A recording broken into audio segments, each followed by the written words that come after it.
What's good, LL Nation? Happy Wednesday to everybody. It's the Lucky Lefty podcast. I'm your boy Shaun Davis at SD2 Mics. The Onora boys are back in the building. We are brought to you by Onora Whisky, OnoraWhiskey.com. That premium American whiskey, OnoraWhiskey.com. And if you're going to drink, by all means, make sure that you do so. responsibly. You got to do it responsibly. Left us a lot of things to get to. We're going to talk about questions and answers, and that's going to be a double entendre for the show because not only the questions and answers that the questions for Notre Dame football that need to be answered coming up this spring, but we're going to take all questions and answers or all questions from LL Nation and try to give them the best answer we can. It should be pretty interesting. One of the things that I would like to say is, man, excuse me. I know I look tired. It's been crazy.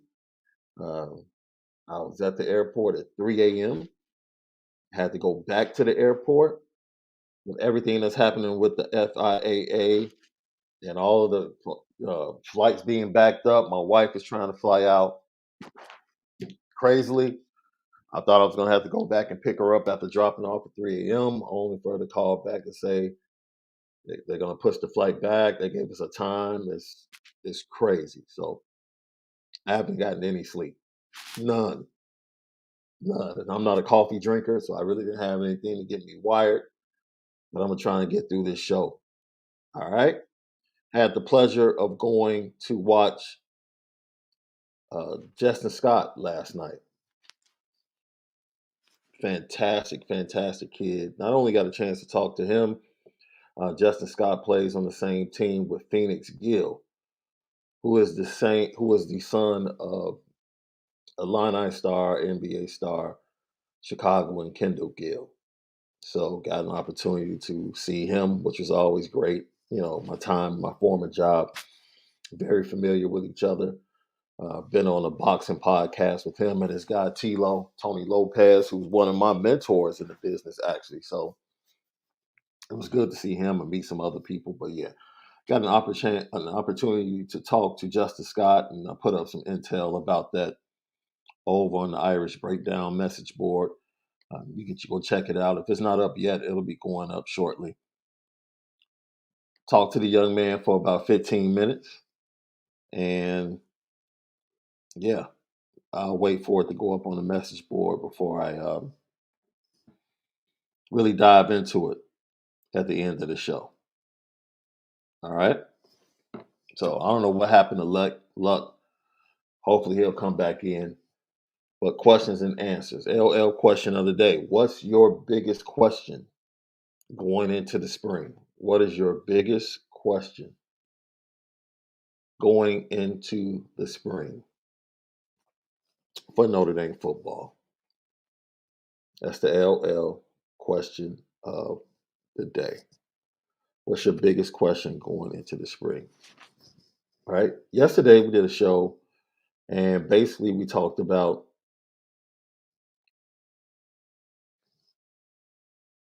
using the Georgia blueprint in a way and the college football playoffs to kind of diagnose what needs to happen in Notre Dame. One of the things we did point out is that Georgia, after losing 5 starters to the first round of the NFL draft, came back and started 5 freshmen or sophomores on a national championship team. That within itself is absolutely impeccable. And the move for Sam Hartman immediately elevates the quarterback room. And I can't wait to have Brady Quinn on when he gets his schedule straight, bro. Because for me, long term, Tyler Buckner's improvement is more important to me than getting Sam Hartman. Sam Hartman is 1 year. Tyler Buckner proves that a quarterback can get better at Notre Dame. And that's something we haven't seen. And if he continues to get better, I continue to feel better about Kenny Minchie and his development, and I continue to feel better about CJ Carr and his development. Jack Cohn didn't make me feel good about development at the quarterback position. Sam Hartman didn't make me feel. That's not going to make me feel good about development. No. You're getting guys that are ready to go, put them into your system, support them with the offensive line and the running game, and the wide receivers that you have, and go and go. So for me, the biggest question going into the spring, one of the biggest questions is going to be Tyler Buckner. Right. Not whether or not he starts, just does he get better? Does he continue to get better? I'm going to watch it. I'm going to look for that in the practices. I need to see that. Yeah, definitely need to see Tyler Buckner's improvement for a lot of reasons that you said, especially for the hope in which the quarterbacks that also have a lot of talent can come in like a Kenny Minchie, like a CJ Carr, and can get better. We know that once you're the starter, the pieces around you and how we run our offense is going to elevate you as a player. But the development of as an individual, we need to see because it impacts the games that we need that position to be able to come through. That's the evaluation stick, really, of do these quarterbacks develop? And it's in the big moments, it's in the big games. Yeah, you can develop from a Purdue to a Cal, but those are games that are expected to play at a level that we should be beating these teams. So it's not. It's kind of like how CJ Stroud at Ohio State beating the Iowa, beating the Wisconsin, that's regular. Mhm. Winning the championship is okay, are you a legacy quarterback or are you a good quarterback that we've had? So I think for Tyler Buckner, his development is important to the team and those young guys. Because, like you said, Sam Hartman's a 1 year, we want to win now as a program type of fix. Hopefully, if Sam does become the starter and plays, Tyler can pick up some of the things that he learns from Sam. You know, I had the fortune to be able to do that, and it helped me in my game. And Tyler is obviously open to it, so he's even though he has a quiet confidence about himself, that I think people kind of just smell on him. So it's going to be important that if we're able to show improvement in his decision making and not having turnovers, Mhm. I think that's the development in this next year we want to see from him. And then the year after, it should be the year where he gets it done. Yeah, and that should be the message, right? Like, if at some point, because you put it out there, left, you need to come out of the spring knowing who your starting quarterback is. And you feel like that's very important. And if That's it right. happens, if it's not Tyler Buckner at the time, then you tell Tyler Buckner, look here, man, you're going to win a national championship at Notre Dame. Yeah, we definitely can win one. I think the recruiting is where it needs to be competitive for one.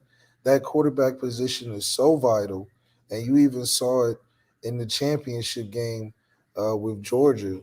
Stetson Bennett or Benson Stetson, or however you say it, was definitely a vital piece, having 6 touchdowns, being a huge implement into Mhm. what Georgia was doing, and opposite, vice versa, how Max Duggan hurt the team, looking gun shy, not being able to hit the big plays like he usually does, and it affected a team that only scored 7. So I think that for us, we have the talent of a TCU or better, and I think with the quarterback position being more solidified, we don't have to ever be an 8-4 team again. Yeah, and I don't foresee that. I don't foresee that. I think the urgency, the most encouraging thing is to see urgency from a coaching staff that recognizes this is Notre Dame. We cannot be losing to Marshall and Stanford. That can never happen again. Like, the fan base says that But if the urgency isn't within the building, what does it really matter? And I can tell you wholeheartedly, the urgency is in that program. Like, Yeah. man, a lot of things may happen, but that right there, that's never happening again. Yeah. And so we'll see. What's your biggest question going into the spring, left? My biggest question going into the spring, I think, is just how the depth chart is going to be uh, rotated. What's going to work from a team chemistry standpoint, defensively and offensively? Are we going to establish somewhat of a identity? I know Sam Hartman's coming from scratch in a sense, but has veteran experience. I know Tyler Buckner is eager to want to be that number one guy. So within that quote unquote competition, are we making it a competition of who's going to win, or are we making it about getting ready to play a season where we're trying to win a championship, which requires attention and focus on the guy you want to lead the chip? I think if you're a team that's on the verge and building and on the edge of becoming a really good team, I think that's when you really push on the let's compete type of vibe. But if you look at programs like Bama, you look at programs like Ohio State, they didn't have indecision on their quarterback position. Even Michigan had no indecision on their quarterback position, and Mm. they were able to ride that guy all the way to the championship. And I think they played better because of it. I think having CJ Stroud come out and play the whole season, I mean, off season, preparing for Notre Dame as opposed to 50-50 Tyler Buckner, 50-50 uh, um, Drew Pine, you got to see a 50 kind of sort of inconsistent offensive identity for a Notre Dame team that should have started much hotter having Tyler Buckner play last year. You know, he should have played the year before. So I think we're taking the steps to make it right now, but it's just going to, it's the questions are how's that depth chart going to be put together in a way where they can play well off of each other. Like you said, you got these young linebackers that are unproven, very talented. How do you mix in some veterans? How do you mix in the guys that you need to play to keep that unit the best on the team? Offensive line, we know it's going to be a foundational piece, but how are we going to get the receivers more active in this spring? Are they going to show up? Are they going to have some life? Or are we going to have another Braden Lindsey spring interview where he's like, man, these are the best running quarterbacks I've ever played with. So it's going to be interesting. Man, I'm just who's going to be the new PR person in the wide receiver room? That's going to be interesting for the quarterbacks at Notre Dame. Right. Lucky Lefty podcast, Apple Podcast, Spotify, in conjunction with CFB Nation and Irish Breakdown. You already know the greatest content covering college football, state of recruiting with John Garcia Jr. and the Onora boys. It's the Lucky Lefty podcast. We spin it different. And I have to apologize as well. I meant to do this at the beginning of the show. I messed up yesterday when I made the announcement. I said that our guests were scheduled for Wednesday and Thursday, only to get ready to email the link to our guy Corey Mays, and he was the one booked on Thursday, and Thomas Harper is booked on Friday. So I gave you guys the wrong days. I said Wednesday and Thursday. Those guys are booked for Thursday and Friday. So Corey Mays will join us tomorrow.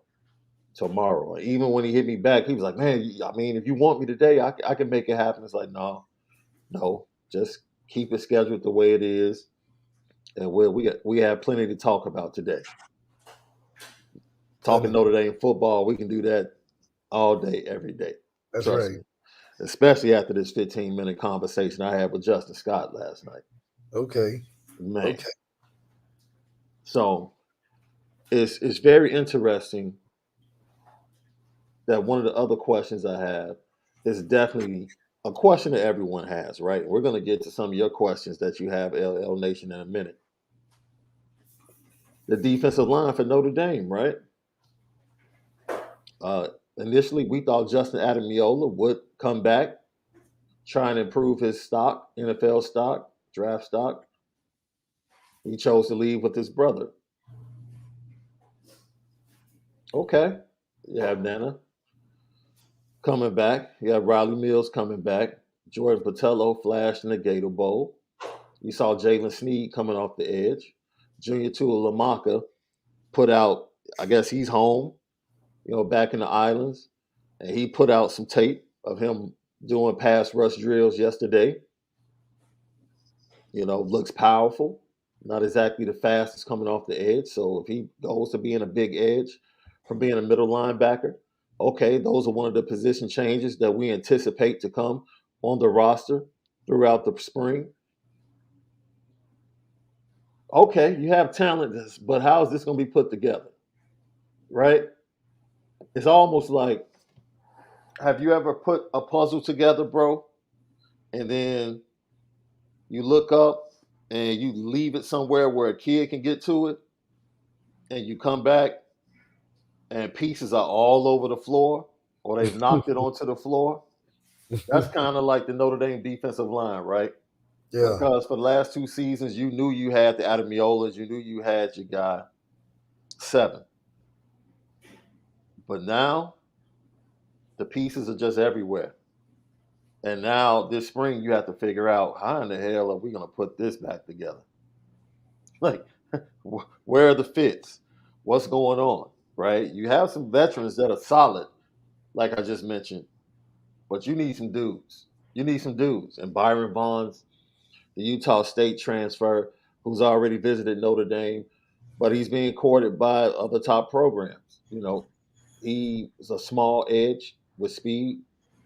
Really hasn't lived up to. This is why we say don't mind stars. Like, he was highly touted going to Texas, coming out of high school. Hasn't lived up to it, but he has the tools. We have a lot of kids on that defensive line that have tools, but can they put it together? Yeah. That's the question. Can they put it together? Next question. Who starts at linebacker?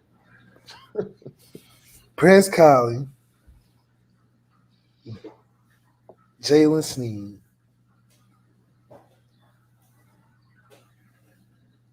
and I don't know. I don't know. Because there's a political way you can go. There's a way that I feel like a young, talented way that'll be, innovative. It would be Mm-hmm. good to see that you stretching the boundaries a little bit, or you do the traditional way where you honor the older guys, throw them in there, have two younger, two older. So it'll be interesting. However, I think that Prince Collie and Jalen Sneed have to start, and then after that, we'll see about it. Both of those guys I can see being on the field a lot. A lot. I do think that I already know and anticipate what's about to come in the chat after I say this. JD Bertrand is going to be a starter, bro. Yes, that's what I was saying. JD gonna be a star. He's gonna be there. He's going to be a starter. He has value He'll be rotated, with but his leadership. he's going to start. He's the coach on the field. Yes. Look, JD played much better down the stretch Yeah. in the bowl game. And somebody yesterday was asking me to grade James Laurinaitis in his first year. And I'm like, well, it's hard to do that because the veteran linebackers were doing the same thing that they did last year. And I know they're being coached. So I can't put that on the coaches, Right. right? Because when they finally started playing better, then I would have to attribute that to the coaches as well.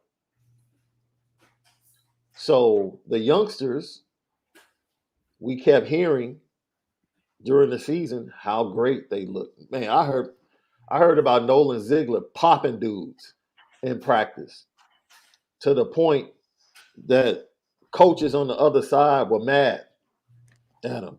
Like, yo, it's practice. Cat Nolan Ziegler's like, yo, I'm trying to get on the field. I'm For just playing. real. I'm just Yeah, playing I football. want to see Nolan Ziegler. I'm just playing football. I ain't doing He's anything. built. He's built kind of freaky. Like he can cover some space. And he's aggressive. I think he's got the traits. It's just a matter of how is Marcus Freeman has enough coaches there with Al Golden being a linebacker specialist, Hmm. Unitas being a good right hand man, and Marcus Freeman himself being in the mix. I think he has enough attention on it. Hmm. Just gotta put the dish out the right way. We got to score tens across the board. Yeah. So, and like I said, no one in the on the D line and the linebacker position, no one questions the talent, man. Like that's the pushback I give to people when they talk about the D line. They act like the room is full of 2 stars and 3 stars. Like it's 4 stars, and dude, it's 4 stars up in there. Some 5 stars. Tyson Ford was a borderline 5 star. Yeah, Gabriel Rubio was a borderline 5 star. You're talking about top 100, top 150 players in the nation. Can they put the tools together, bro? Right? And I said this, like people are so down on what they lost. What you lost gave up 130 yards on the ground. Let's be real. Isaiah Foskey didn't even show up for the first 5 games. he was sleepwalking a little bit. So, well, I mean, what did we really lose? What did we really lose? But did Yeah, we we really? lost a guy who is super athletic, is the all-time sack leader. But when Notre Dame needed him most early in the season, It was an accumulation award. Like you yeah, finished he up. was a no-show. Let's keep it a buck. When Not Notre as Dame needed him impactful the as most. the sack leader of all time. You would think. You thinking the sack leader of all time going there, crushing folks Right, in big games. right. There's a certain amount of fame you would think comes from having an accolade like that. But sometimes you can get the accolade just by attrition. You just out there, you doing the right thing, and then you don't play 48 games in your career. I mean, there you go. I mean, so that's what are we really talking about, man? Like Notre Dame didn't have a dominant defensive line. We had names that had been there, and we had an expectation that they could be dominant, but they didn't dominate. They didn't dominate. We had veterans. Okay, the veterans didn't dominate. They didn't. They gave up 130 yards per game on the ground. That's not it. It's not getting it done. That's not getting it done. That's not getting it done. So, would you rather have veterans that have been around that don't exactly produce to the expectations that are set for them? Or would you rather have some youngsters coming in that have talent and you have to put the tools together?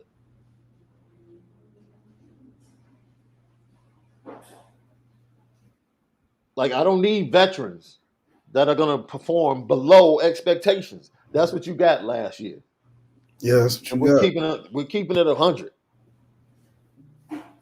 You did not get the full season production that you expected from that defensive line. No.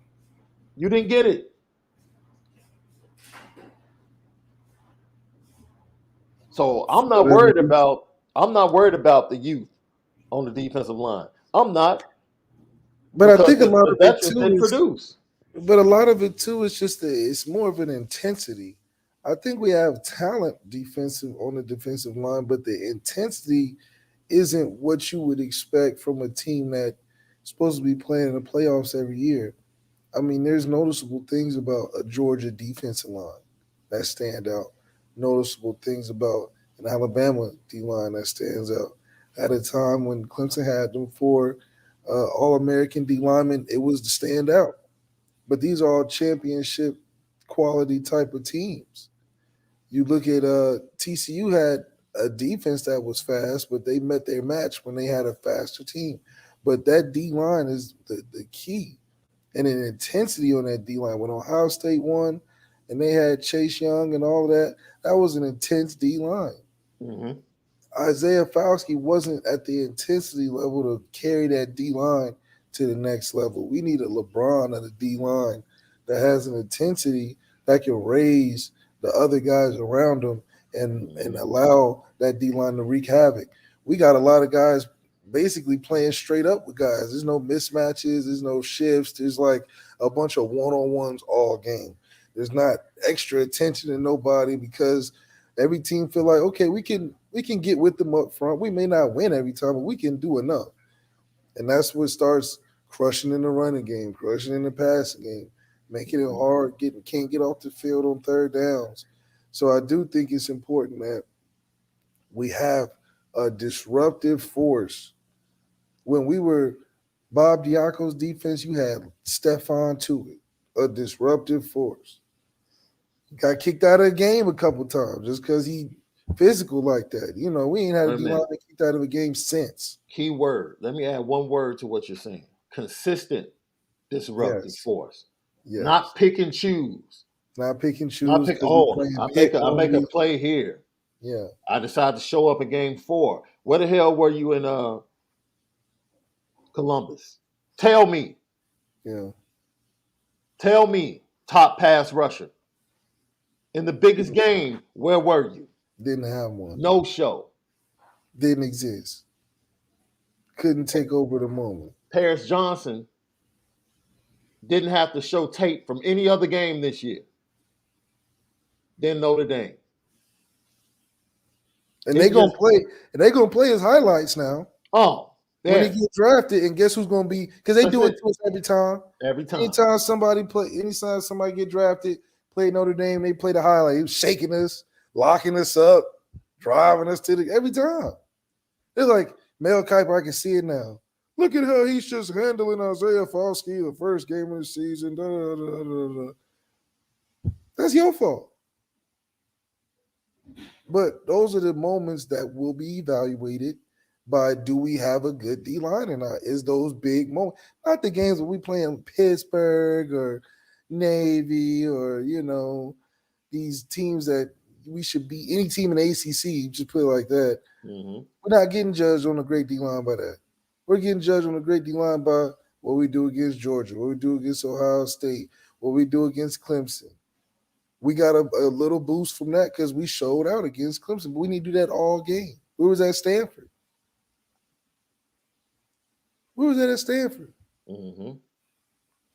So I don't know. I think that's what we need. Maybe Justin Scott is that disruptive force, but we need one because one I think could help highlight the other talented guys that we do have. We do have talented guys. Like I see Ashley Hill, I see you, dude. The fact that you're trying to make what they did from an output standpoint, Isaiah Foskey was horrible against Ohio State. Horrible. The film doesn't lie. He Just was a he ineffective. I was a wouldn't say no show. horrible. I A wouldn't say no show. Dude, look, I'm talking about expectations here and the effort that was given. When I see you come off the ball and just literally stop your pass rush on third down, that's yeah, horrible. yeah. That's I've horrible. seen that. I've And it seen happened. It happened multiple times against Ohio State. That's horrible. I've seen that. I've seen that. That's horrible. And when you get to game 3 and people are asking, where's the production? And you're supposed to be a first round talent? I've seen that. I don't hear that, man. I Yeah. don't hear that. Talk to me about the losing veterans. Losing veterans? What does that mean? Either you can produce or you don't. Georgia lost 5 starters off of defense and plugged in freshmen and sophomores. Either you can play and coach or you can't. Period. Okay. It's a bunch of teams with seniors that stunk defensively. Tons. Just because you're a veteran doesn't make you a great football player. That's right. It doesn't. It doesn't. And when you have dudes that want to show up against the lesser teams and don't want to show up against the biggest games, that's a problem. That's a problem. Because I promise you, it's a whole lot that was going on with that D line from the veterans early in the season that caused a lot of discord. And I'll leave it at that. So I'm not saying what I'm saying just because. I don't have to really go into that. 130 yards per game on the ground is enough. Period. And they were getting banged by backup running backs left. It wasn't starting running backs. They consistently got banged by backup running backs.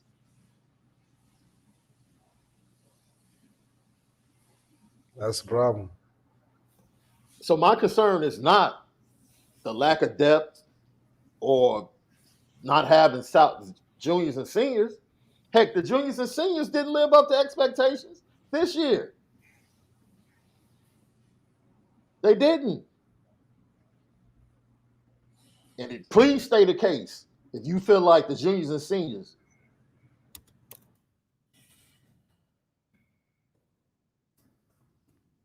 Notre Dame held teams to 20 points. When does Notre Dame not play good defense? Tell me. Defense has always been our thing. For real. When does Notre Dame not play good defense? That's why everyone's so happy about Sam Hartman. Because now the offense finally has expectations to do more. Notre Dame's defense has consistently kept Notre Dame in the conversation for national contention and college football playoff. Consistently. But I'm not about to sit up here and tell you that they reached expectations this year defensively. No. I'm not telling you that. I'm not telling you that. We can talk about Drew Pine, the turnovers against USC. Austin Jones put up over 130 yards for USC. You can talk about Caleb Williams all you want to. That defensive front didn't do anything. They couldn't sack him. They couldn't get him to the ground. They couldn't stop the run. What did they do? Big game. What did those veterans do?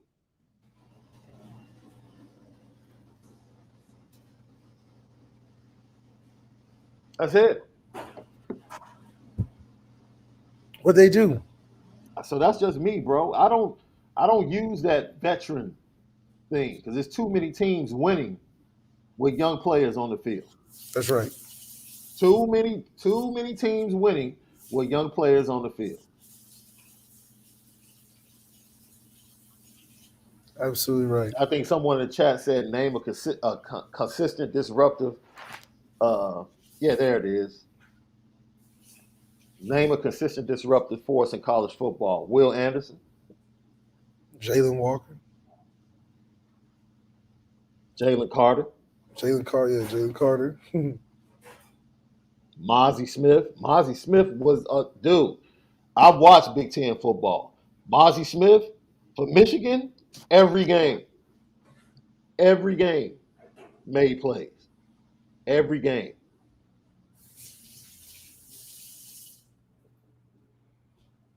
What's your boy out there in Utah? Phillips, the defensive back. Every game, he was disruptive. Took away the number one receiver. Heck, when they played in the Pac-12 championship, he had Jordan Addison on lock. The only big play Jordan Addison got is because Phillips failed and tripped. Yeah. Jordan Addison got behind him. Dude, it's disruptive, consistent disruptive players all over college football every week. Every week. You don't get to pick and choose. You're a great player. You don't get to pick and choose when you want to step it up,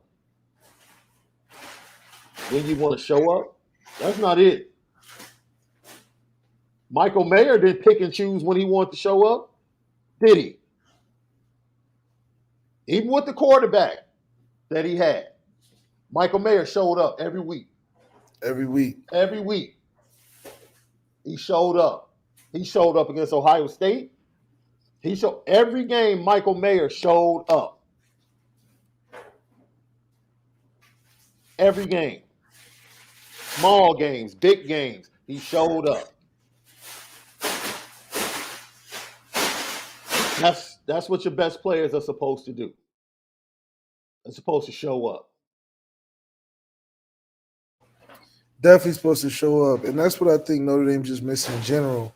A guy that's showing up outside of the tight end position that could be a little more effective, like the famous positions, your DNs and your quarterbacks. Maybe even a receiver. You see Hyatt from Tennessee be an impactful player in big moments in the Alabama game. And Hendon Hooker being a part of that. So you can have an impact player at the receiver position or an impact player at the quarterback position. But tight end is a very dependent, just like receiver, but having that guy that's an impact player going into the game where everybody's like, all right, Notre Dame's going against a tough opponent, but they got X, Y, Z. Who are we X, Y, and Z and outside of Michael Mayer when we're going in big matchups? I can't name one. Mm-hmm. You going to say Fauski? That's a Mm-hmm. hit or miss. Outside of Fauski or Michael Mayer, who are you going to go in there and put on the poster board of us playing the next team? Who's it going to be? Adam Iola? Who's it going to be? Lindsey? Back when we played, it was in the Fiesta Bowl, it was Ezekiel Elliott on one side, and it was Jalen Smith on the other side. Mm-hmm. That's a matchup. That's a matchup. This year we went into what? Drew Pine on one side. And who was on the other side? Spencer Rattler. Mm-hmm. That's an uneven matchup. On the poster board now. We're talking about who's going to be the impact player for Notre Dame next year that's going to be on that poster board as this is our guy. We win and lose with this guy. That's what I think we've been missing more so than anything going into big matchups. Yo, y'all can sit up here and celebrate the all-time sack leader all you want to. You can celebrate the 11 sacks. He didn't show up in the biggest game of the year. And he was non-existent the first 2 weeks. He made one, everybody, he made a strip. All right. That's what we're doing. Once again, what's the expectations? This is Notre Dame.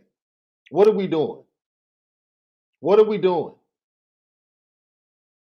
Then someone had the nerve.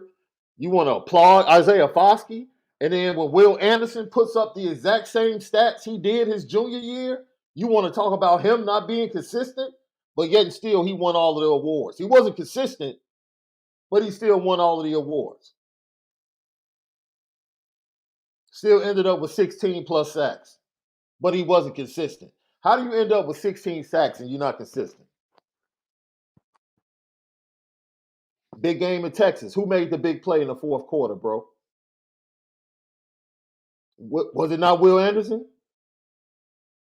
Tennessee, when they were down double digits, who got the forced fumble to get them back in the game? Will Anderson. I go on and on. I've seen 2 seasons of that dude stepping up in the biggest moments against the best competition. So it's too much to ask for the veterans on the defensive line to do the same thing for Notre Dame. And that's all we're saying. Is it too much to ask, though? It's one thing to be Georgia that's spoiled with riches. They didn't even have Nolan Smith play, and they didn't skip a beat. Nolan Smith for Georgia will be our best defensive lineman by far. And dude, Notre Dame had a consistent disruptor. Was Benjamin Morrison not a consistent disruptor? 6 picks in what? 3 games? 4 games? I don't know. Maybe my TV's showing me something different. Dude, I'm just not doing this doom and gloom. When I watched a team win a national championship after losing supposedly 5 dudes off the best defense ever, and somehow they found a way with freshmen and sophomores. I don't want to hear. I don't want to hear about that doom or gloom because everybody in the D line room is young. Because heck, we're not losing 5 dudes to the NFL. We might have one dude go in the first round from the defensive line. One. And we're sitting here talking about doom and gloom because we're losing one person out the room that might go in the first round. And it's Notre Dame. What are you talking about? It's Notre Dame. It's Notre Dame. What are we talking about? Hey, dude, either the dudes can play and either the coaches can coach. That's it. That's what we're going to find that out real fast. Real fast. And that's not to discredit. Well, you know what? I have to stand on what I said, bro. Because, I mean, we could talk about, like you said, an accumulation of stats and everything, and we celebrate Isaiah Foskey and what he was able to do over his career.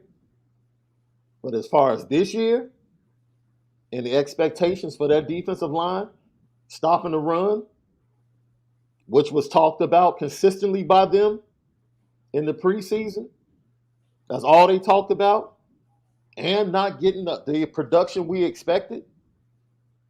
I don't want to see stats. Okay, 11 sacks. What happened in the big games?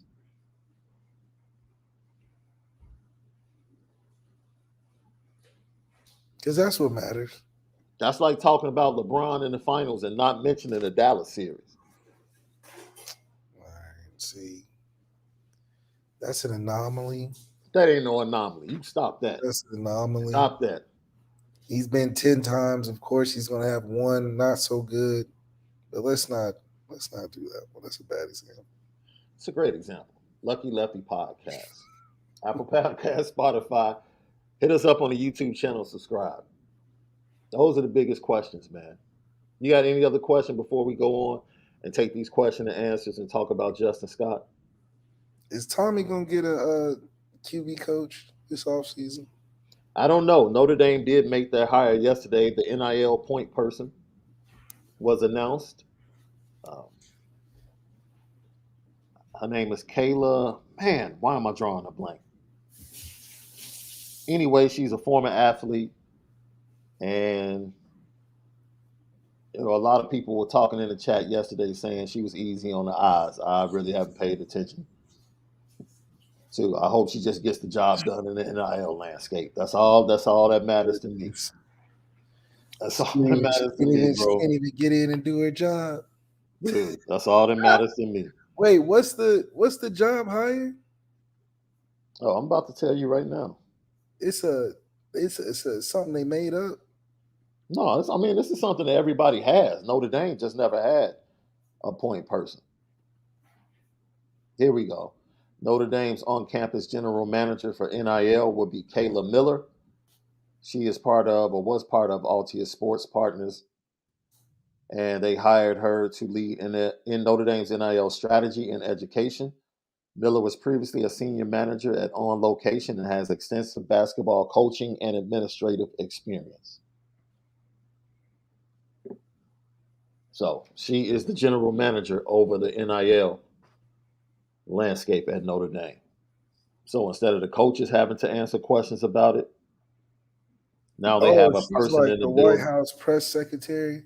No, it's a little bit deeper than that. Oh. Yeah, I think she, I think when it comes to companies, connecting companies with players and creating situations, that's pretty much her job. And every big time program has a point person to do that. Notre Dame just didn't. Just like Notre Dame doesn't have a quarterback coach.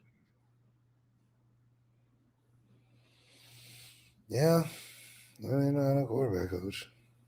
I told you all to excuse me, man. I told you I was sleepy. Maybe that's why I need to eat a Snickers today or something. Yeah, because that LeBron was out of bounds. That's a LeBron comment. It's out of bounds. After everything I said, you sitting up here complaining about the LeBron comment. Man, get that dude out of here. Look. Man, who 20 years in getting 38 points, man? Who you know doing that?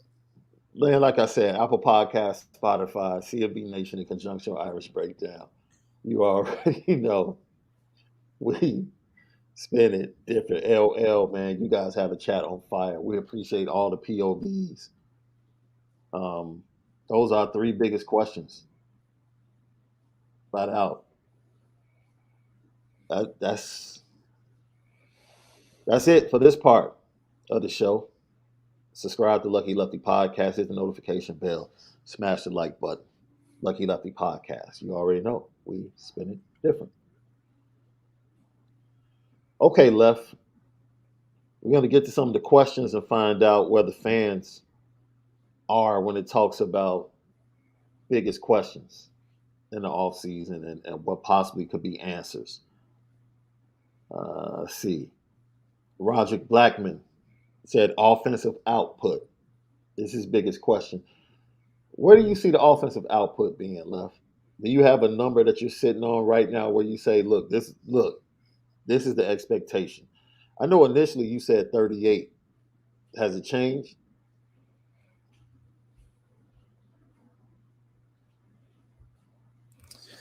I think 38 is a good start.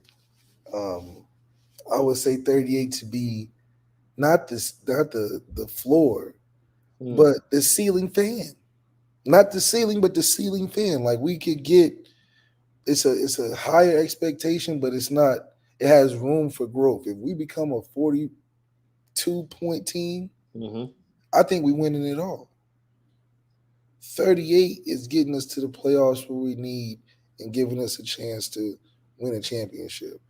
But if we at the 42, 43 range, we winning it all for sure. You know what, Left? You just said something that's very interesting. So basically, you're giving us two levels, right? And you're giving us something to look at to say, look, Notre Dame should be able to get to 38 points, Yes. but that's just the ceiling fan. Yes. They can go higher than that. Just a little bit higher. If we hit that 40, And if they meet expectations of the potential they have and they get to 42, now we're talking national championship, national title contender level. And especially the output in the Ohio State game. yeah. We cannot see anything in the 20s in the Ohio State game. That Unless to they me, have 10 or something. that's the first litmus test for me. The amount of points in that Ohio State game. Now, I do not believe we need to score 40 plus to beat Ohio State this year coming up. I think that's a 35-point game that we need, maybe less. Hmm. Because I don't believe in whoever they got as their trigger man. Let's say get a transfer late. Yeah. There ain't that many quarterbacks better than Sam right now going into next year. Ricky Doyle said his biggest question is Al Golden. If Al Golden is going to be able to right the ship on defense, use the talent he has to dictate how we play on that side of the ball. What do you think, Love? I think our defense has been pretty standard. I think we can obviously get better. I think recruits would change the how I feel about our defense being any different than what it is now. I think we've set a good precedent of having great talent and consistent play throughout the year. They've been a big staple along with our offensive line of giving us a chance each game to win. So I don't think much more can change that outside of having a ridiculous recruit that just changes the face of how we talk about the Notre Dame defense. I think right now we just talk about defense as a Marcus Freeman, Al Golden, with some good players. They run good schemes, this and that. But Facts. a defense that is dominant, you're like, oh, we got Jalen Carter. So what about that? We got Will Anderson. And then Alabama's defense is good. So if we get something like that, I think that's what would take us to the next level. But right now, I think we could have had that with a Keon Keeley. It'd be Keelan Keeley in the Notre Dame defense. I think, we need a lead Mm. singer on that defense to make it different than just having a good band like the Roots or something. The Roots had a lead singer? What are you talking about? They Well, it Black wasn't. Black Thought was the lead dude.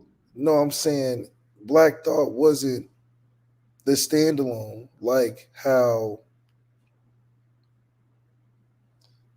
Backstreet Boys and Justin Timberlake are. It's like Justin Timberlake was in the Backstreet Boys, but it's Justin Timberlake too. I just think he took a shot at Black Thought. That's all. No, I love Black Thought. That's I mean, all. not Jaguar Wright doesn't love Black Thought, but I love Black. I love Black. Notre Dame and Jaguar Wright is gonna mess around and get herself assassinated, bro. What? She That's needs to, brothers, man. Like I'm all for keeping it a buck. But she, oh, that's hilarious. when because it's not just her, bro. Now it's like the people around her too. Everybody doing it. They see it Advanced as OC abuse. utilization of the offense from Notre Dame. Yo, how you feel about that? I mean, look, Tommy knows. Tommy I knows the think you got to spotlight is see on that him. with Tommy, with Tyler Buckner. Hmm. We got to run some in, you got to throw it, you got to do a lot of different things. I think you got that with Tyler Buckner. That's why I think his audition tape for the bowl game qualifies him to be in that quarterback room and potentially start for next year. It's just his situational awareness and decision making has to get better. That comes with playing more games, so he got to stay healthy. But I Mhm. think you do see the potential of the different types of things you can do. We didn't have Michael Mayer, so it wasn't a tight end focused type of scheme. You got to see some deep shots. You got to see us run the football. Got to see the quarterback run the football a little bit. We scored with that. So I think we did a good job keeping South Carolina team that is pretty solid defensively, has some good players, but they had a hard time knowing which guy to really take away. And I think that's the advanced OC calling that you'll get to see with a dynamic guy like that. With Sam Hartman, you would see more technical. Okay, we're taking shots, but we're setting up plays. And with Tyler Buckner, you're more like any of these plays can hit at any moment. So let's keep giving them opportunities in each one. Coleman Smith says, "Will the young linebackers take a step forward?" That's his biggest question. Marcus Freeman's not going to let that position group fail out of all the position groups. I think, like we talked about earlier, he's definitely paid the most attention and focus on grooming that room with coaches, staff, and himself and recruits, and how he's gotten the core in each class to come in together. So I think he's got a plan for it. So they don't have a choice but to step up because we need them to step up, especially if we're bringing our D line along. Remember, we only need two of the three to be stellar. I think Hmm. the secondary is going to be pretty stellar, and this linebacker core has got to be the second piece. Yeah, this is a good one, left. Brendan Standard, thank you for tapping in. I think one of the biggest questions would be: Is Sam Hartman a system quarterback, or can he pick up Tommy's offense and actually gel with the wide receivers, and then the development of the young linebackers and defensive line? That People are just automatically assuming that Sam Hartman is just going to easily be able to transition from the mesh offense to pro style. A lot of it depends on, are they committed to Sam, or are they bringing Sam to be the pony in the horse race? I mean, I'm sorry, the rabbit in the horse race. Is he in there to try to make Tyler better, or is he in there as an insurance plan that if he don't start off hot in the first four games, then we go with Mhm. Tyler, and Tyler should be more competitive and better off because of it? Or are we like, hey, you're our guy for a year, let's build around you and get some things you like and mix it with some things we like to get it rolling early. To answer that question, you have to be able to be on it enough and during the spring and be truthful with yourself about which direction you want to go. Which I think Marcus Freeman has to decide on which direction that we're going. What were the conversations had with Sam on his commitment? Was he committing to something where they're like, all right, this is, we're gonna toss you the keys, you do your thing, or is it like we don't know, it's up in the air, you could possibly do it, we're gonna 50-50 this thing all the way out to Mhm. the end? I think that would be uh, for a guy that Sam Hartman had, for Sam Hartman to have the value he had in the transfer portal. I don't think he's coming with a 50% chance of playing. But the way Tyler played, it's going to be hard to keep him off the field as well. So, um, are they going to be able to gel? I just think it requires a commitment to Sam in the spring and what identity they want to roll with, because I don't think they can do both offenses uh, equally as well as it should be going into the first game Yeah, if they're trying to 50-50 Tyler or Sam the whole time. yeah, I can see that. That's good stuff, Left. Ricky Doyle, thank you for tapping in. Also, are we finally going to use Tyree in ways that allow him to thrive? I still believe Tyree has the potential to be one of the biggest home run threats in college football. He's got the tools around him. Um, you know, being a huge threat in college football just depends on your opportunity. And I don't think he gets the ball enough Hmm. to be a legitimate threat every game. I think it would come in spurts. It's very similar to how kind of recruiting has been. It's like, okay, Carnell Tate is an every down type of receiver where we're throwing you the rock. But a Rico Flores is like, okay, we need a role player for the slot. Sometimes we need for the outside. Sometimes we need a punt game. Sometimes we need you to motion to the backfield, do some stuff. So I think Notre Dame's offense is much more succinct with a role player position than it is we're all medium and then we bring in a superstar player and then give him the ball every time. So I think it'll be hard for uh, Chris Tyree to really be the breakout guy unless they make the offense around him. Last year was obviously around Michael Mayer, and guys played off of that. Could it be around Chris Tyree? I think we have more explosive players if we're just going to single out a guy every year. But I think because we have a lot of talent, we like to spread the ball around. Um,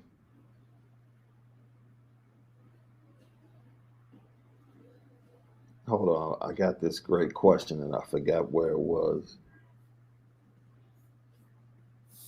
Oh, right here. What do you think about this? Robert O'Day says if Sam doesn't kill in his first game or two, the rabid MD fans will be all over his ass. I think that's kind of unfair because I think the dude Notre Dame's going to run the ball down the throats of Navy and Tennessee State. Like Sam might hit some big plays, but Sam's being brought here for the other Yeah, game, Sam's inconsequential until we play right? Ohio Until State, Ohio State, USC. yeah. That's when we really, because these games before them are like either one of them can play. We don't really care. Hmm. But when we play in them big games, we need him to play big in those games, and that's unfortunately the only games we care about, Yeah, especially for a 1 year dude. yeah. It's like you came here to bring us what we already had. Look, we tired of sending guys to the league just because they own the team, eating the fruit from the tree. Are you gonna plant a tree ever and let it grow here? Y'all come and just be eating up all our fruit. It's like you got a friend that come over to your house and just love eating at your house. He just can't help but stay in the refrigerator. You be like, dang man, just I'll get it next time. You all up in the fridge, making your own cereal and Hmm. put your own pizza rolls in the oven. Like, you know my refrigerator better than me. So we want some new groceries in that thing. Hopefully Sam Hartman is shopping at the right place. Super chat, Jason Hewlett. Freeman doesn't get enough credit. His team will punch back no matter what, no matter who we playing. With the Sean Porter of college football. Man, that's a pretty good analogy using Sean Porter. Yeah, I just saw Spence and Thurman are getting ready to fight. Finally. Yeah, Crawford and Spence are ticking me off, bro. Both of them dudes. Like Crawford want promoters, the right money though. The money gotta be right. I'm not mad about the money being right. Like I'm all for it. Get what you're worth, man. Definitely get what you're worth and get that right split. I'm all for it. Thank you for the super chat. And we have another one from Jason Hewlett.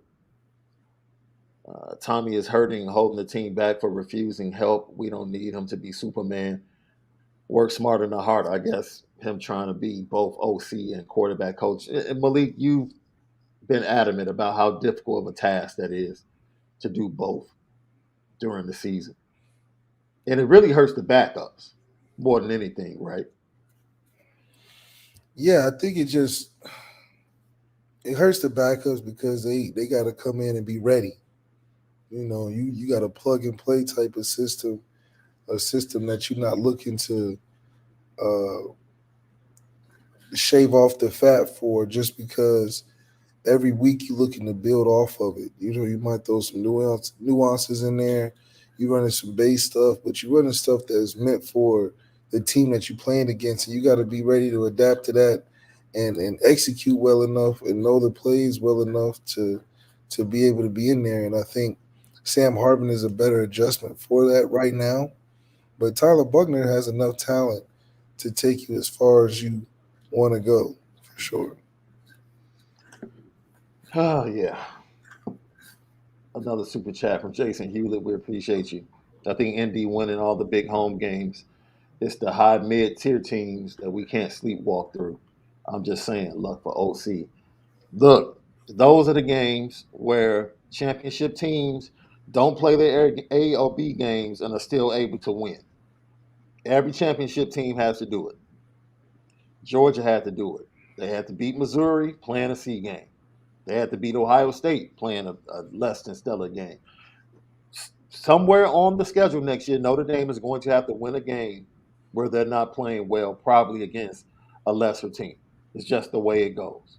Yeah, happens every time. Happens every time. Another super chat. I got Truman Theodore DeMille. Can Brandon Hillman be the next Jeremiah Wusikor Moore? How good are Jaden Mickey and Ryan Barnes? P.S. Happy birthday, Coach Marcus Freeman. Yeah, yeah. It depends on what they want to do with Brandon Hillman. I think he's versatile enough to play both sides. Hmm. Um, and then Jaden Mickey and Ryan Barnes, it's just a matter of how they take the step two of their development. I think the excitement shine has rubbed off, and now it's time to are they an established piece or are they somebody that has flash moments, which is okay, but you're not going to be in there a lot like a Ben Morrison has been able to be impactful to where he's a staple player for us. We know Ben Morrison's going to come through, and he's continued to do that. In the line of secondary guys that we've had that were really good, Julian Love is an underrated, really good talent that came out of Notre Dame that doesn't get enough credit.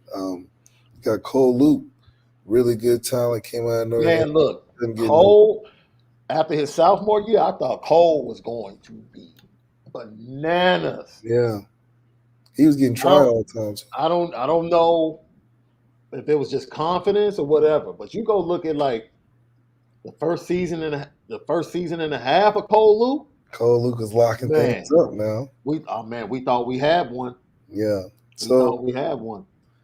so I think we got enough talent uh, for Jaden Mickey and Ryan Barnes to come into your own. I think this is an opportunity, and you got a great coach that's going to put you in a position to grow and make an impact. And it's just a matter of how you guys take the off season and the spring.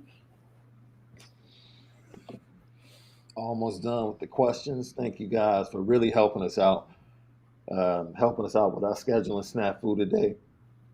Guy David Solomon, C.J. Williams is visiting this weekend. All you hating on him for decommitting last year need to stop.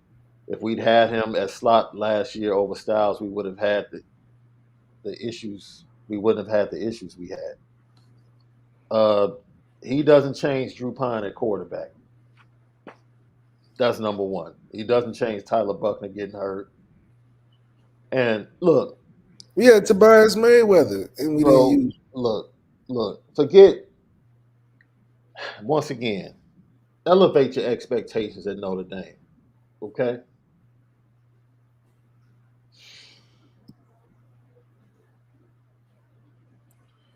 The dude transferred from USC because he got beat out by two other freshmen that were ranked lower than him. One of them balled out in the bowl game. balled out. He then went to UCLA, and UCLA said, no, thank you. His two previous visits have been West Virginia and Wisconsin. Come on, stop. Let's stop acting like CJ Williams is this day one plug in, plug and play. He's not. He's not. He's the same type of player as Jordan Greathouse. I actually think Greathouse is a better player. If you go watch that film in high school, Greathouse is a far more accomplished high school player and a far more accomplished wide receiver. So I don't need to bring, in my opinion, I don't need to bring CJ Williams in, who's not proven. Because he's not changing life in that room. He's not changing life. And I got Jordan Greathouse coming in. I'll give those reps to Jordan Greathouse. Give Greathouse those reps. Now, if you just want to add numbers to the room, okay, fine. And if he wants to come back, I don't have to forgive him. I don't have an issue with him. Jaden Mickey had an issue with him. Publicly. Put it on social media. I don't have an issue with him. Jaden Mickey is the one that had the relationship with him. Jaden Mickey is the one that said, yo, you're not a man of your word. Jaden Mickey has a problem with him. I don't care about his decommitment. But I'm not about to sit here and act like this dude pushes the needle. Once again, he had to transfer because he got beat out by two wide receivers in his class that were ranked lower than him. He went to UCLA. Dude, Chip Kelly said no to a wide receiver.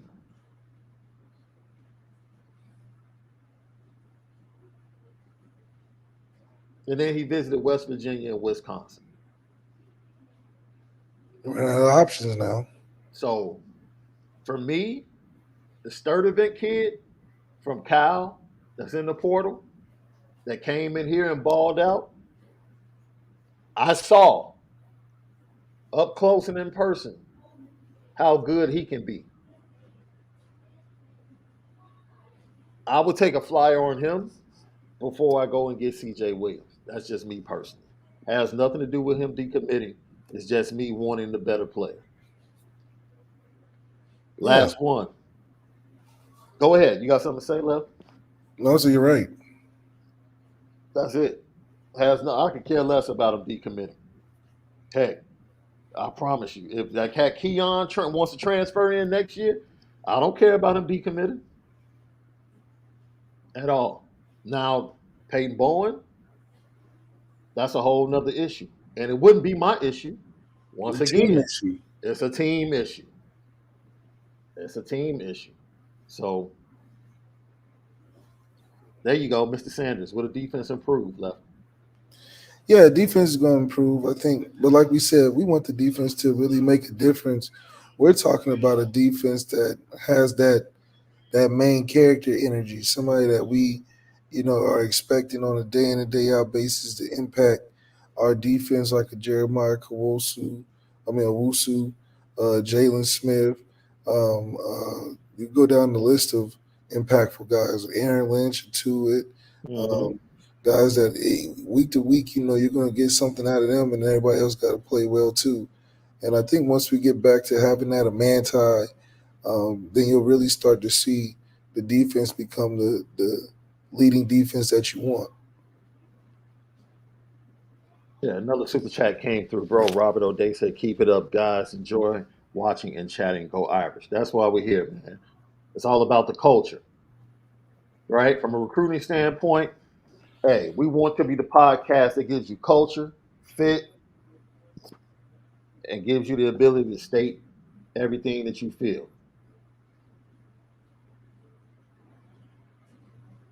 I'm trying to make sure I got everything. I think we did. All right, Left. I'm trying to do this simultaneously, bro. So, yesterday, I'm a storyteller, Left. So we're going to end today's shows with a great story. Yesterday, I went and watched Justin Fields, not Justin Fields, Justin Scott. I'm bugging. I went and watched Justin Scott play basketball, St. Ignatius, which, by the way, it had been a long time since I had gone into St. Ignatius, probably since I was like a freshman in high school. And I had gone up there to see a little, you know, little dime piece, Yeah, little two piece.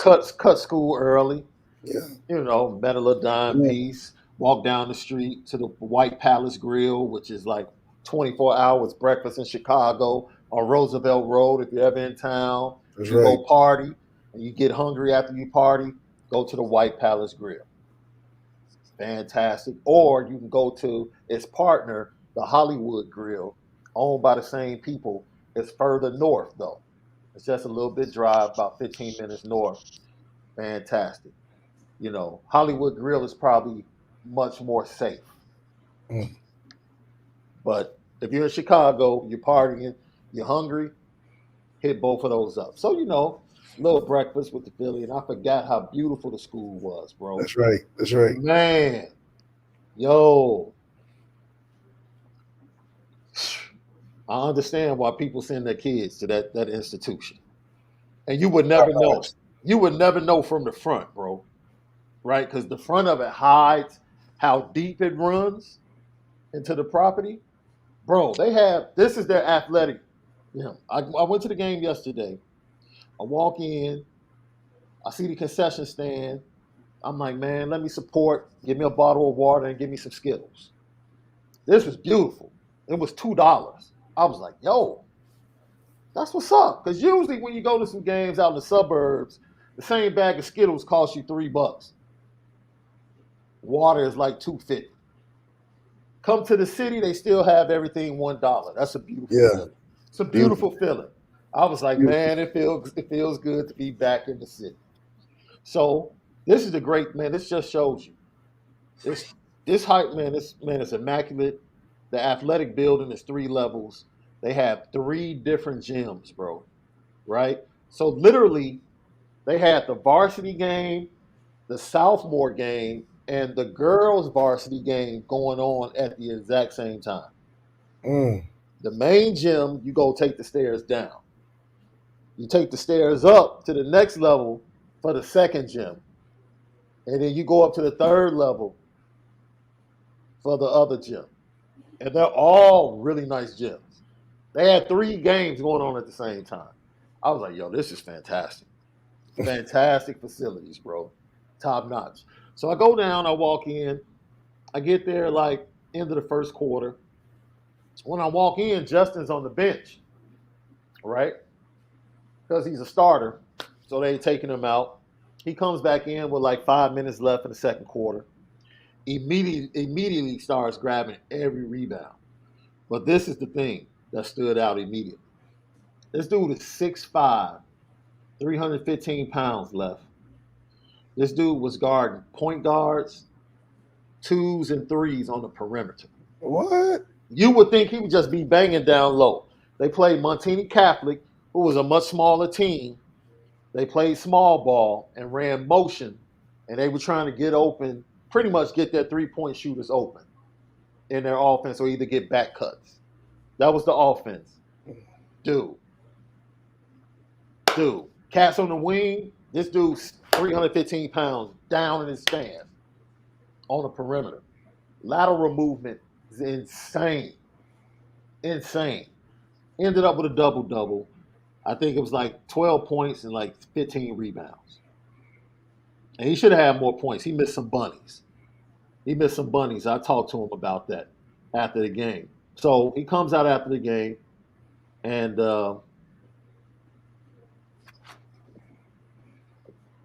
first question I ask him, you know me, I'm a straight shooter, left.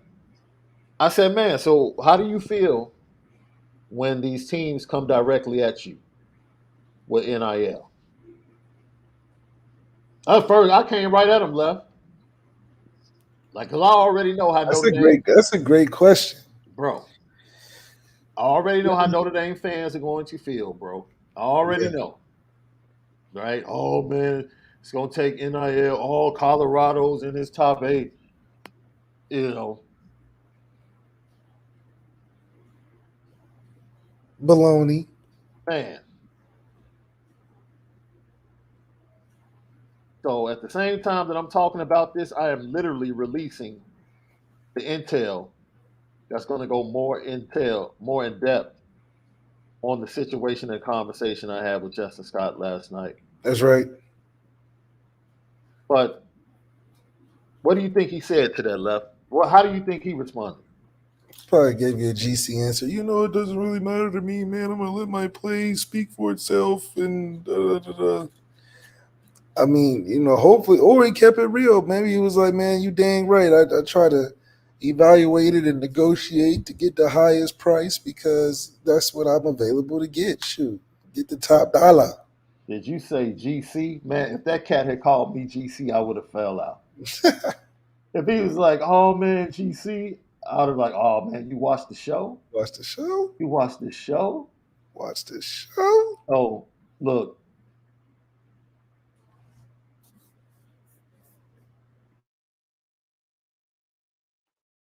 Yo, what happened? You good? Oh, you just muted everything. So his answer was, I mean, look, it's a factor. It's a part of the recruiting, you know, but my mom and I are pushing education first. He was like, my mom is all about education first. And he was like, for me, it's all about culture and fit and the people, man. He was like, man, I know who I am. So of course, yeah, you ask and you have the conversation, but he was like, that's not at the top for me. That's not at the top for me. No. And so yeah, that's up now.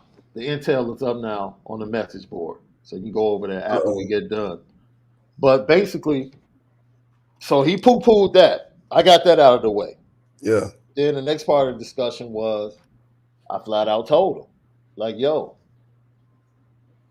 the Chicago trio, like Notre Dame wants the Chicago trio. They want Justin Scott, Marquise Lightfoot, and Cam Williams Hey, in we need South it. Bend. That'll change life. And when I said that, it brought a smile to his face.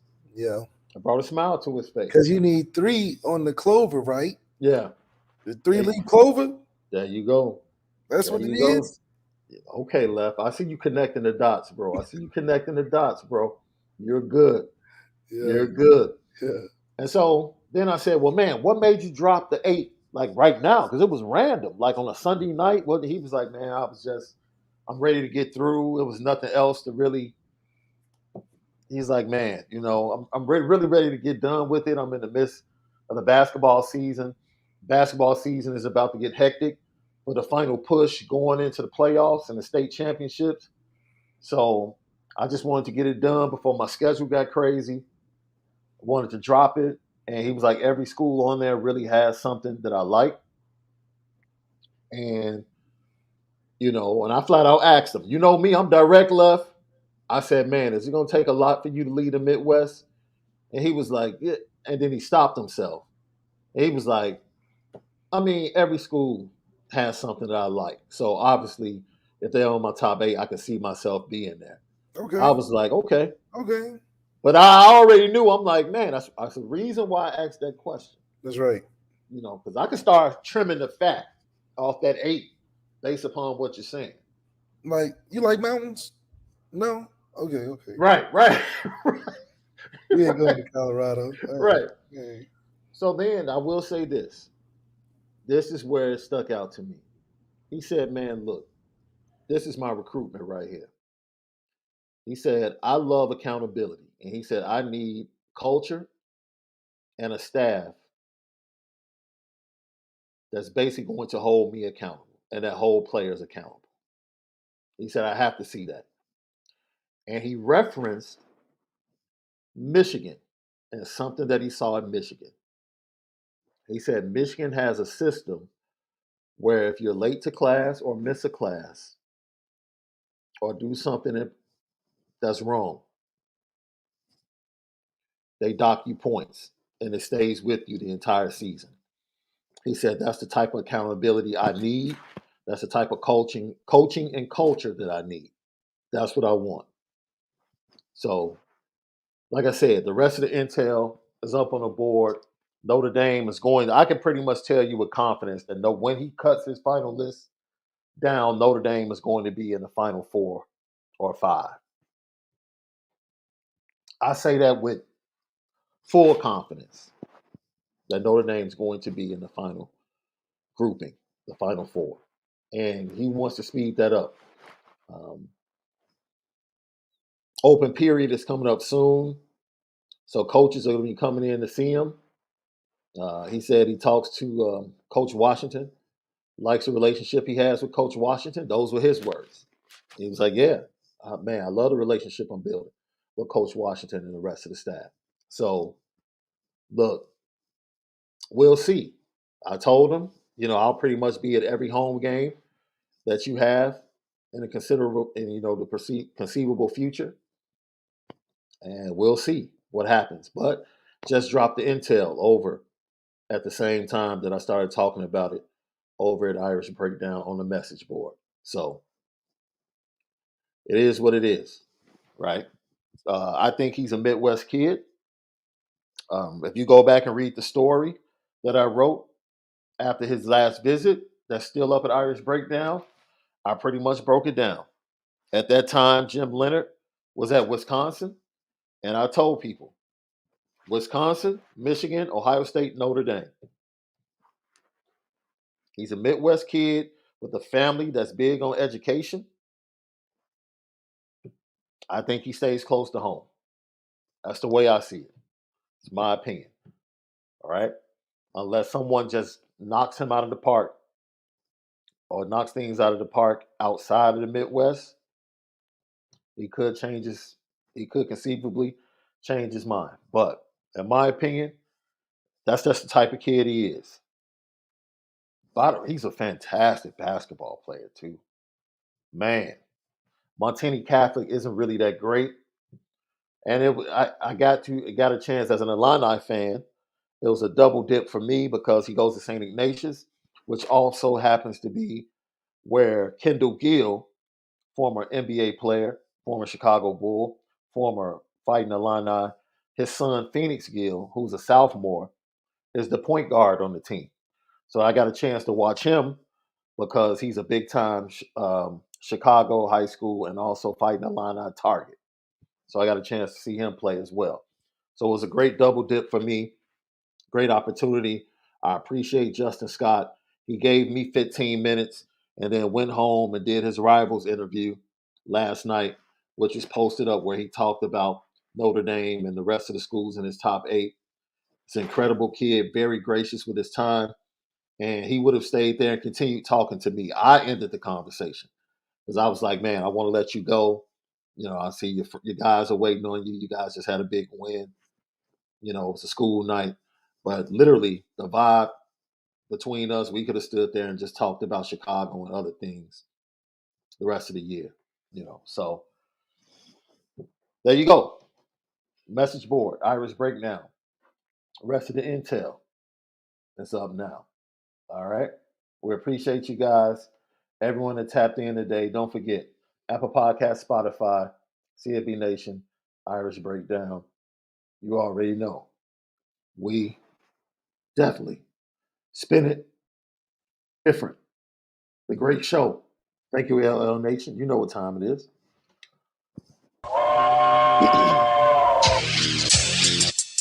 Petticoat. Petticoat. Petticoat Junction. It's time to get petty. Oh, we did a good job executing. Are you upset with something? And fire up the Petticoat Junction train. I just don't like you. You don't? No. What is today's petty historic Petty Junction?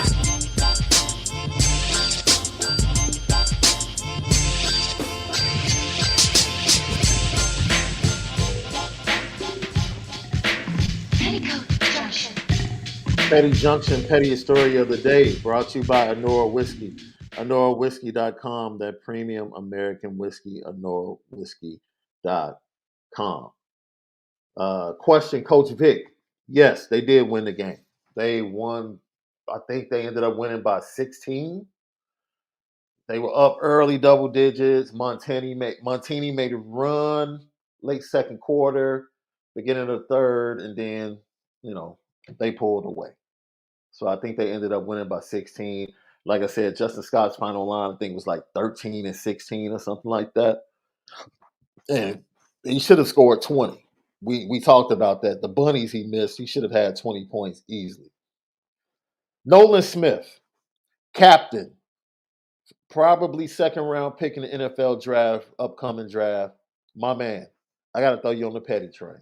Look here, man.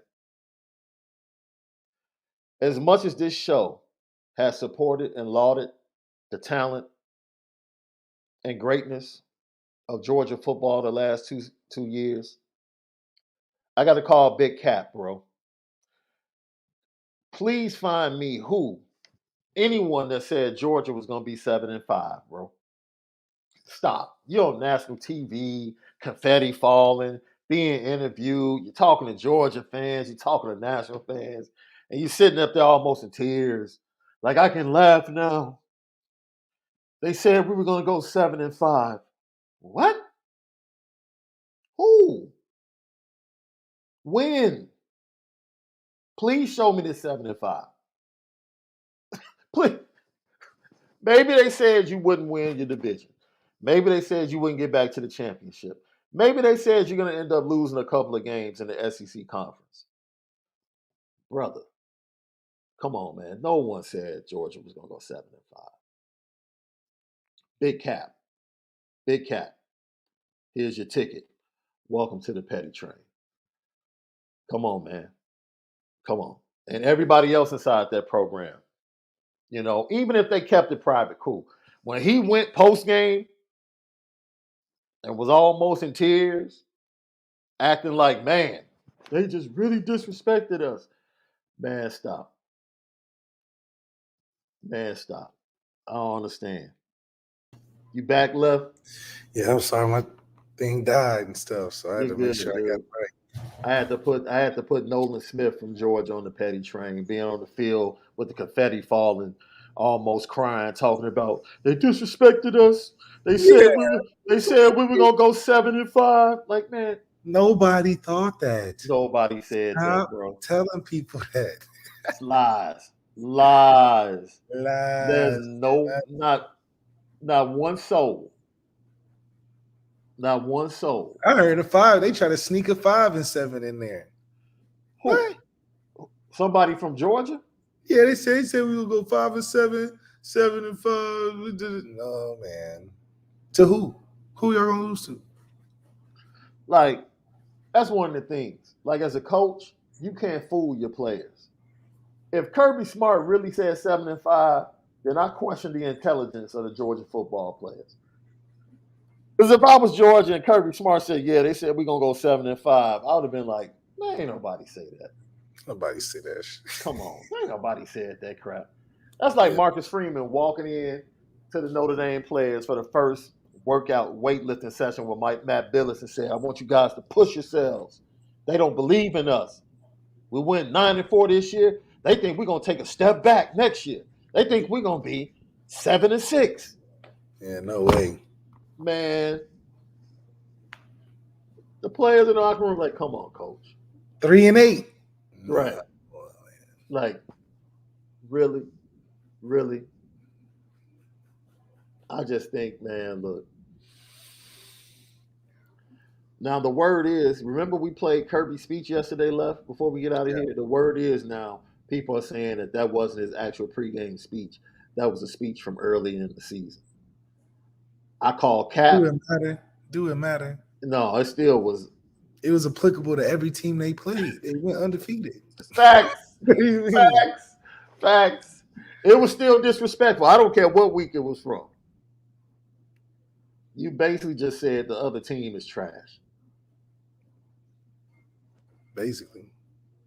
You basically said the other team was trash. Hey, great show. We'll see you guys tomorrow. We hopefully we answered your questions that you have, the biggest questions you have going into the spring. And yeah, Notre Dame's gonna be 7-6, 3-8, right? Ain't no way. I see it's going all the way. Ryan Loftus, I said 7-6 because I know that's 13 games, including a bowl game. So Malik said 3-8. That's losing in the playoffs. Nah, you still a little short on the number of games, bro. But left himself off Shaun Davis, man. We'll be back tomorrow, man. Our snafu. We'll correct it tomorrow. Corey Mays tomorrow, 11:30, right here, Lucky Lefty Podcast. Have a great Wednesday, but most of all, you got to make sure that you spend it different.